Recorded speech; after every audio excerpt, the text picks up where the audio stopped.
Hi, I'm James Lecter. Today I finished up our Coaching Corner video on HVACR Live TV, and a member asked some questions which I thought were very good and topical regarding vacation, holiday pay. So I thought I'd do a short blog and video on the topic and give you a few recommendations, spend a few minutes giving you something to think about. When it comes to vacation time, typically what we recommend is 1 week of paid vacation, that's 40 hours, 1 week of paid vacation after a year of service. Once you've been with a company for 3 years, you get 2 weeks of paid vacation. Once you've been with a company for 5 years or more, you get 3 weeks of paid vacation. Now, some states don't let you have a use it or lose it policy, so be careful depending on where you live. If you lay someone off or somebody quits, you may have to pay them unused vacation time. So be careful about that. Whatever you decide to do, just be sure that you put it in a good employment policy manual and people sign a piece of paper acknowledging that they've read that manual.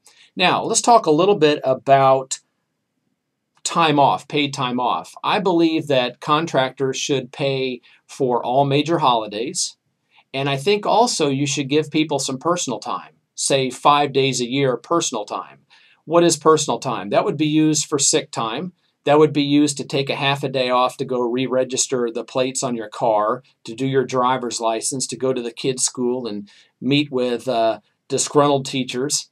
So personal time off is just used on a case-by-case basis. You might want to have a policy that they have to notify you that they plan to take time off for personal use so that you can make sure that your schedule can handle it. But I believe in having 1 to 3 weeks of paid vacation, all major holidays paid, and I believe in having about 5 personal days that they can use. Also, I'd like to see people get paid for their birthday. They can work on their birthday and get paid double time, or they can take their birthday off and get paid standard time. Something for you to think about. That's what we do. A couple notes before I finish the video. I believe that it's a good idea to pay people out for unused vacation time. Here's what we do. Whether it's right or wrong, I don't know. But here's what we do. You have to take at least 1 week of vacation per year. Everyone needs to be out of the office for a week. The reason for this is because not only do people need a vacation just to rest their brains and their bodies, but also companies need to do without employees for a week. You need to sit at their desk and see what they've been doing. And that's very important from a security perspective and from an operational perspective. You need to be able to have somebody leave for at least a week once a year so that you can see what they're going through, go through their desk, see what kind of job they've been doing. You'll learn a lot, trust me.